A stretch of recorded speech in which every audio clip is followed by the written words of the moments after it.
Gente, então, esse vídeo aqui ele é atendendo a um total de 0 pedidos. Ninguém me pediu esse vídeo, eu quero fazer, porque eu acho que é importante.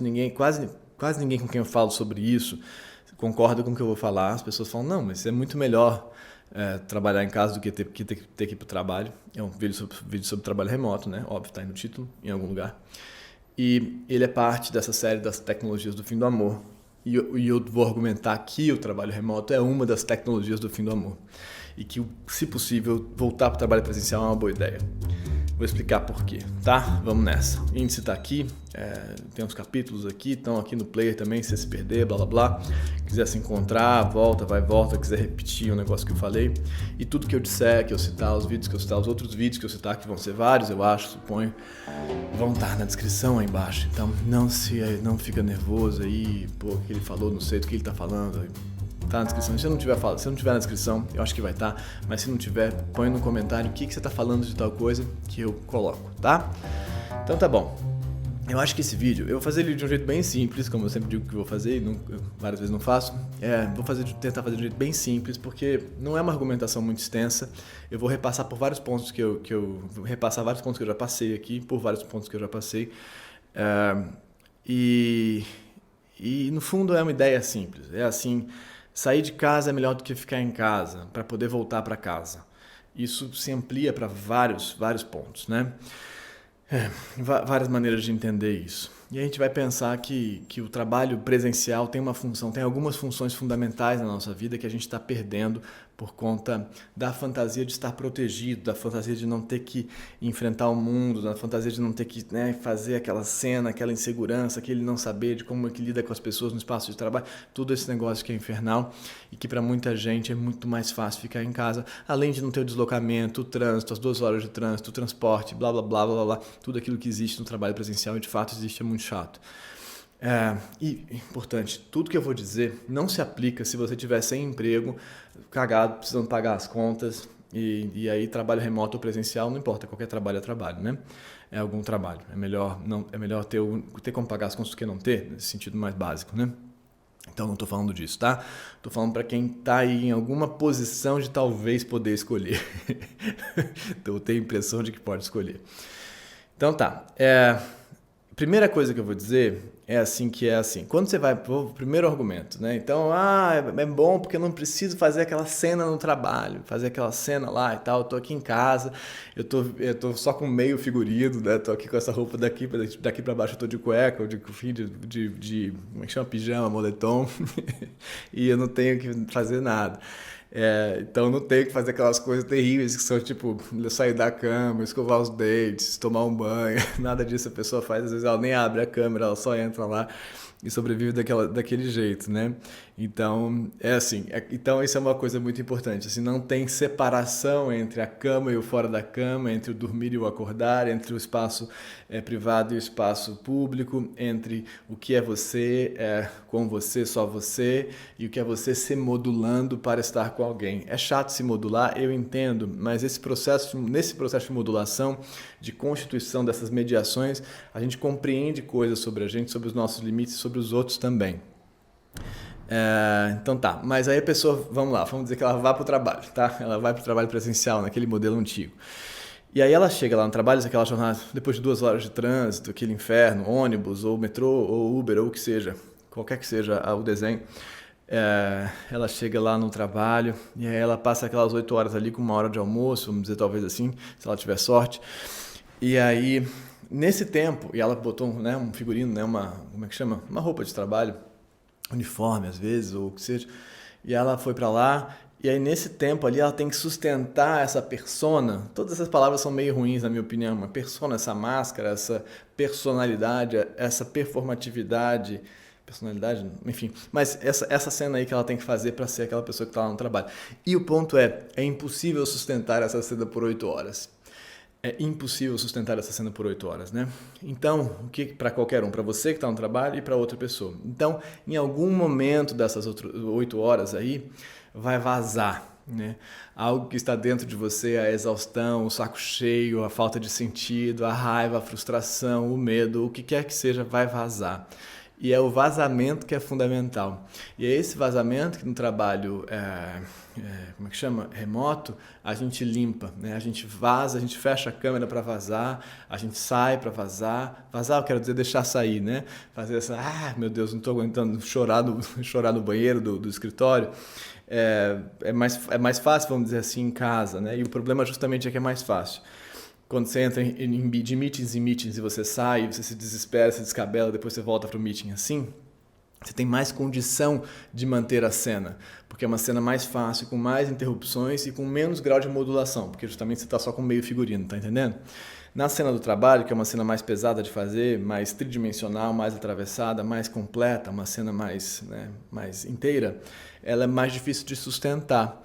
Me fala se tá dando para entender o que eu estou falando, tá? Ela é mais difícil de sustentar. E o fato de que ela seja mais difícil de sustentar é fundamental para que tenha justamente esse vazamento. Nesse vazamento, as pessoas se reconhecem.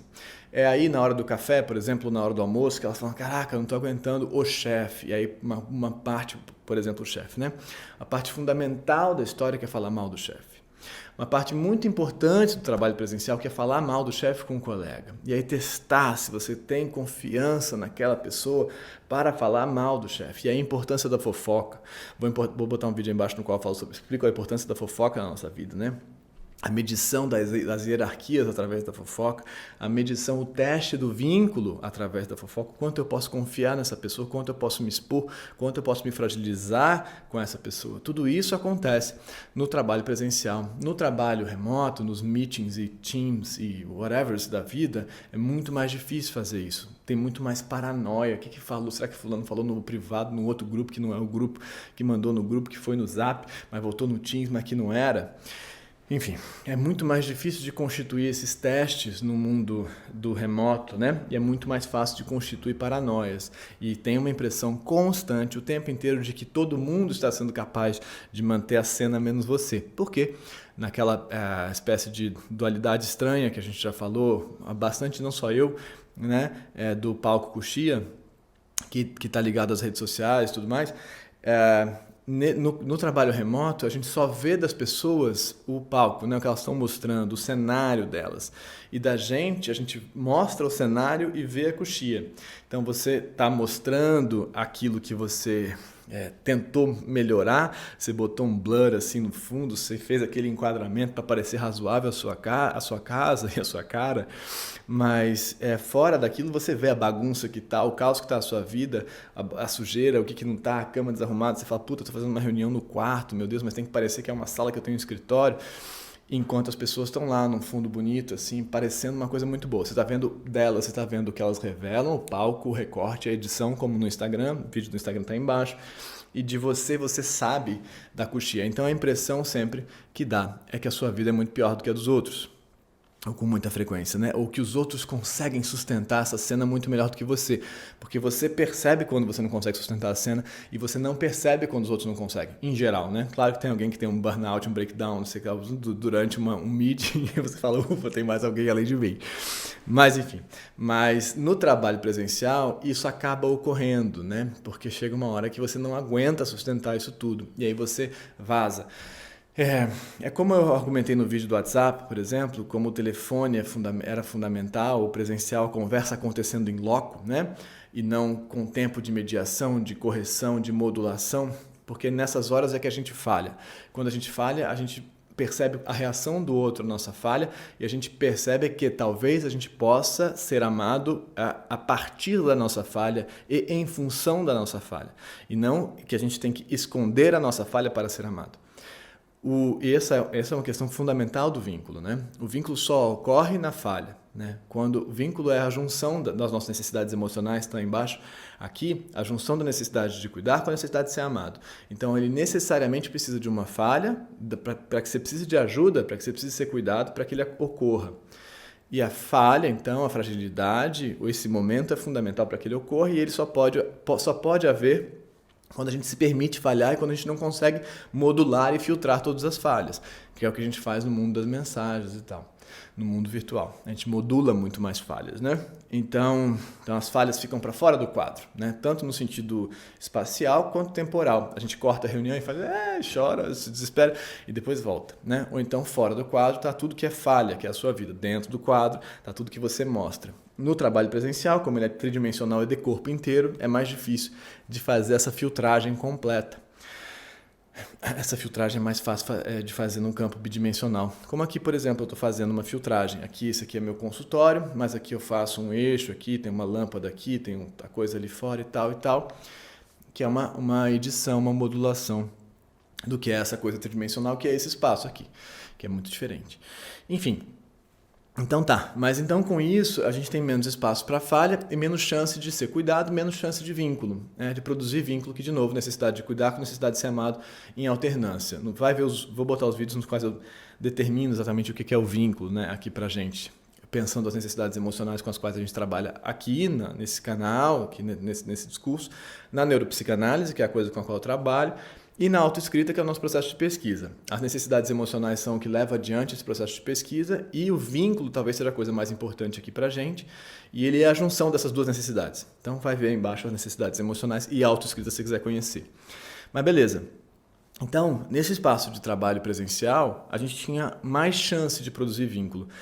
O trabalho não é o lugar do vínculo, né, essencialmente, né? O trabalho é o lugar, esse nosso modelo de trabalho, é um lugar da produtividade, né? Da entrega e tal, e no fundo o lugar da dominância, né?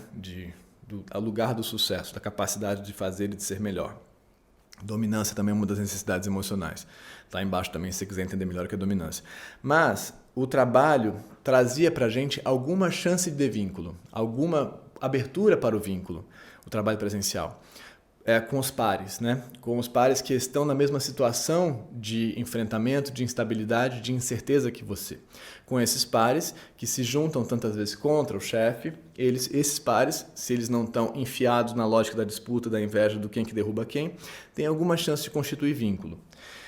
Na minha impressão, digam o que vocês acham, no mundo hoje do trabalho remoto, a gente tem mais chance de ter paranoia, inveja e quem que fala com quem por trás de onde e tal, do que a gente tinha no trabalho presencial, que a gente tinha, na minha opinião, mais chance de construir vínculo contra esse chefe do qual a gente podia falar mal na hora do café, no intervalo.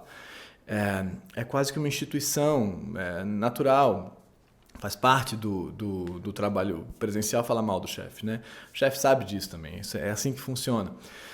Enfim, então você separa ali os lugares onde os explorados, os proletários e tal vão articular coisas contra aqueles exploradores lá, e assim segue o baile.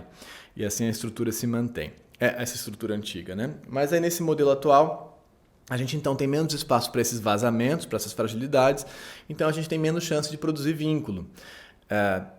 De novo, o trabalho não é necessariamente o lugar do vínculo, mas a gente tinha alguma chance disso, né? E agora a gente tem menos chance, né? Então a gente vai tendo cada vez menos espaço para produzir vínculos na nossa vida. Se você pensar a sua vida, aí em geral acontece assim quando a gente conversa, de onde vêm seus amigos, né? De onde são as pessoas com quem você consegue conversar e se sente à vontade para conversar, sente que você pode ser cuidado e que você pode cuidar delas também. Isso é vínculo. Então, aí às vezes tem a família, né? Às vezes não. Às vezes a família é uma demanda só, e uma opressão e demanda, às vezes tem a família, né? Às vezes tem a família, às vezes tem os amigos da escola, né? Os amigos da escola, os grupos da escola, o grupo do primário, o grupo do secundário, enfim, ensino médio, e aí tem o grupo da faculdade, né? A gente vai separando assim, e aí já vai entrando aí o grupo do trabalho. E no grupo do trabalho vai gente, amigos do trabalho. No trabalho remoto é muito mais difícil de fazer esses amigos por conta disso tudo que eu estou falando, porque você não tem esse momento de partilha. Eu tinha um amigo que dizia que você só faz um amigo quando você divide 5 quilos de sal com ele. Ele era uma pessoa criada numa fazenda. Sal, enfim. Você tem que passar por uma coisa, como a gente tem dito, a gente constitui vínculo no atravessamento partilhado do desamparo, dessa aventura do enfrentamento da instabilidade que é a existência. Então você precisa atravessar isso junto. No trabalho presencial, de alguma forma você atravessava essa cagada que é trabalhar, esse absurdo que é o trabalho junto. No trabalho remoto, não. No trabalho remoto você está bem melhor porque você está em casa, mas você está sozinho, né? Então você fecha ali e você não tem nada. Você não tem nenhuma casa para você voltar no final do dia de trabalho, porque você já está lá. E esse é um problema muito sério, a não separação entre o dentro e o fora, né? O não poder tirar o sapato apertado no fim do dia, poder falar, pronto, agora parou, pronto, agora acabou, pronto, agora não é mais trabalho, pronto, agora eu vou descansar. Você não vai descansar, você fechou a tela do computador, mas ele continua ali, muitas vezes no seu próprio quarto, né? Dependendo da estrutura. Então, o conseguir parar, né? O conseguir parar é muito difícil, e aí isso entra numa outra coisa que é isso que eu estou falando em relação ao chefe, né? A gente tinha rotinas de trabalho organizadas e tal, 8 horas, blá blá blá, era horrível, mas a gente estava oprimido por essa estrutura, a gente podia tentar ter raiva dela de alguma forma. Agora, com o trabalho flexível, com os horários flexíveis, que são a pior coisa do universo, na minha opinião, você pode ter falado, como assim, mano, tá doido, é muito melhor. Mas aí você passa a ser o seu próprio chefe, né? Você passa a se olhar, a você que vai dizer, mas eu vou me liberar agora? É isso que eu vou fazer? Será que eu posso me liberar? E aí entra a demanda, vai ver o vídeo da demanda aí embaixo, tá aí embaixo, que é legal para ver. Então você vira a empresa de si mesmo, o patrão de si mesmo, e aí é infernal, porque você nunca se livra desse patrão, você nunca dá tchau e sai e vai embora, e pode falar, né, se livrar e falar mal dele. Esse patrão segue com você até durante a noite, então é muito mais difícil. Mas então o trabalho segue com você até durante a noite, o tempo inteiro e tal, e você várias vezes não consegue mais parar. E aí você então enrola durante o dia, trabalha durante a noite, ou não consegue trabalhar e vai mudando, vai mudando as divisões, e aquilo vai virando a sua vida, até porque você não tem mais o happy hour no final do trabalho, sair para falar, fofocar, a fofoca desapareceu, como eu falei, e desapareceu também uma outra coisa muito importante, que é muito discutível, você pode dizer, isso não é ético e tal, mas que é o flerte no espaço de trabalho. Muito importante o flerte e o sexo no espaço de trabalho.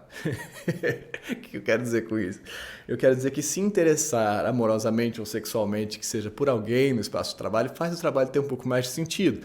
Faz você talvez querer ir para lá e falar, tem aquela pessoa, e você se arruma para aquela pessoa e tal e tal. Agora não tem mais isso, você não vai mais para lá encontrar ninguém. Você até pode se interessar por alguém, mas você está se interessando pela idealização e pelo enquadramento que esse alguém fez, e não pelo momento do café com esse alguém, pelo momento que você partilhou alguma expressão daquilo que não deveria ser partilhado. Você está se interessando por algum tipo de idealização, entendeu? Esse é que é o nosso problema na nossa vida, e de novo o vídeo do Instagram tem tudo a ver com isso. A gente se conecta às idealizações cada vez mais, ao invés de se conectar aos momentos de fragilidade e de expressão daquilo que não deveria ter sido expresso ou expressado, colocado para fora. Então, é muito mais difícil. Então, a gente ainda retirou então, a chance de vínculo, porque você não tem os espaços de partilha dessa fragilidade, a gente retirou a chance de sexo, sobrou só trabalho mesmo nesse sentido. E o trabalho nesse sentido, eu quero dizer o que é a fantasia de dominância. Então, se eu for melhor e melhor e melhor e melhor, eu vou ser amado. Como eu já falei 1 milhão de vezes, ninguém vai ser mais amado se for melhor, né? Pelo contrário, quanto melhor você é e você sente que você foi amado, e muito entre aspas, por isso, menos você se sente amado por quem você é, né? Por quem você consegue ser. Então você pensa que você só vai ser amado se você for melhor. O que quer dizer que, no fundo, você que você é, ou você, não é amado do jeito que você é. Você tem que ser melhor para ser amado. Então isso te deixa cada vez mais desamado no que você está escondendo, entendeu? No que você não revela. Então essa montagem do ideal do eu através do trabalho só afasta a gente do campo de poder ser amado com aquilo que a gente que tem medo de mostrar. E aí isso aponta para um outro campo que está ligado à dominância, né? De ser melhor, de ser tal, sucesso e blá blá blá, e a inveja, disputas e tal, que é assim, o trabalho é um campo de dominância muito bruta, né? O chefe, tal, ele não vai cuidar de você necessariamente, né? Especialmente no nosso campo, tem tanta gente desempregada, então eles podem te demitir, o trabalho é cada vez mais absurdo e sem cuidado, sem respeito, né? Mas então, com o trabalho remoto e a chance que a gente tem de desligar daquilo, teoricamente, de falar, agora chega, desliguei a câmera, saí um pouco daqui, não preciso ficar um dia aí, fica um pouquinho mais fácil, aparentemente, de enfrentar aquilo, a gente acaba entubando mais dominância perversa. No trabalho, se o seu chefe é babaca, escroto e tal, 8 horas por dia, a chance de você não reagir a isso é menor. Porque você vai ter ansiedade, crises e coisas e raiva e tal, e uma hora você vai fazer, uma hora você vai vazar de novo. E aí você vai remodular a dominância, né? E aí ele talvez tenha que pensar, peraí, eu exagerei. No fundo, isso tudo que eu estou dizendo tem a ver com as relações se estabelecem em loco, não com tempos de parada para retornar a elas, entendeu? Tempo para pensar e você retorna fingindo, né? Tempo para pensar nas relações, é claro, pensa um pouco e você retorna para conversar mais, mas não é isso que a gente faz. A gente apaga, remodula, refaz a cena e retorna no jogo, um jogo de falsidade, no final das contas. Então, o trabalho acabava, na minha opinião, o trabalho presencial acabava, de alguma forma, te fazendo não se deixar ser tão oprimido assim como você é. Primeiro que tinha uma noção de coletivo, você não era demitido assim por uma mensagem e desapareceu, a pessoa tinha que olhar na sua cara e falar, acabou isso aqui, vai dar errado, você ia ter que conversar com a pessoa, ter essa conversa difícil com a pessoa, não é te desligaram, te fizeram, você não tem mais acesso à plataforma, como acontece tantas vezes, né? Te anularam. Então, as coisas tinham consequências mais reais, né? Tudo isso. Então, o chefe, de alguma forma, por mais escroto que ele fosse, a gente tem muitos chefes escrotos, ele de algum jeito tinha que ali tentar manter uma coisa porque você podia reagir. Tinha uma presença tridimensional, tinha um corpo, tinha os corpos ali acontecendo. Então, eu tenho a impressão, digam o que vocês acham, que essa dominância sem limite, sem sentido, sem cuidado nenhum, tinha alguma baliza no real. O que eu estou dizendo é que a gente está perdendo as balizas no trabalho remoto, porque a gente faz uma cena que é mais fácil de sustentar por mais tempo, a gente sai e volta e a gente não coloca os limites. Enfim, eu acho que eu disse tudo. Tem isso que é o mais importante, vou só repetir que é o ponto, estava olhando minhas notas, o ponto mais importante disso. A gente precisa de vínculo, é isso que a gente precisa fazer. A gente não precisa ficar mais confortável na nossa casa, a gente precisa ter mais vínculo, a gente precisa estar mais confortável com os outros. Por pior que seja, mais difícil que seja de fazer isso, a gente precisa conseguir fazer. Por razões que eu já expliquei 1 milhão de vezes. Mas enfim, para conseguir fazer isso, a gente tem que estar com os outros, treinar estar com os outros, né? Se sentir capaz de se expor e ainda assim não ser excluído. Quanto menos a gente se expõe e a gente acha que a gente não está sendo excluído por isso, mas a gente aprende que a gente não pode se expor. Então, a gente tem que conseguir se expor e conseguir sustentar o vínculo na exposição e com essa exposição aqui, essa partilha de exposições dos dois lados, atravessar essa aventura desse desamparo, vamos dizer assim, o desamparo geral, que é assim, a instabilidade da existência, a incerteza da existência, atravessar em companhia de alguém. Eu falei isso no final do vídeo do Luto Narcísico, que está embaixo. Falei isso também muito no último vídeo sobre o filme do Scorsese, também está embaixo. Mas o trabalho presencial gerava essa partilha, estamos juntos atravessando isso. Agora a gente tem mais ainda a sensação de que a gente está sozinho, enfrentando uma coisa que não tem sentido, mas pelo menos a gente está em casa. O que vocês acham? E por isso eu digo que, nesse sentido, o trabalho remoto é uma tecnologia do fim do amor. Porque ele diminui a chance dessa junção para o atravessamento desse negócio, do cuidar e ser cuidado, do atravessamento partilhado das intempéries. Tá bom? Eu sei que vocês querem que eu faça um vídeo sobre o Google, vou fazer, a demanda, vou fazer esse vídeo sobre o Google, e sobre o Twitter também vou fazer, talvez sobre o Tinder, já fiz vídeo sobre o Tinder, né? Mas vamos seguindo e a gente vai trabalhando, tá bom? Presencialmente. Aqui eu tô, a piada toda é que isso aqui é meu trabalho, no final das contas, é remoto, literalmente. Muitas pessoas que eu atendo remotamente, mas eu tento cada vez mais, na medida do possível, fazer uma parte do trabalho aqui em loco. Enfim, né? Bom, gente, temos que tentar. Não tem outro jeito, eu acho. Não sei se tem outro jeito. Até semana que vem. Tchau.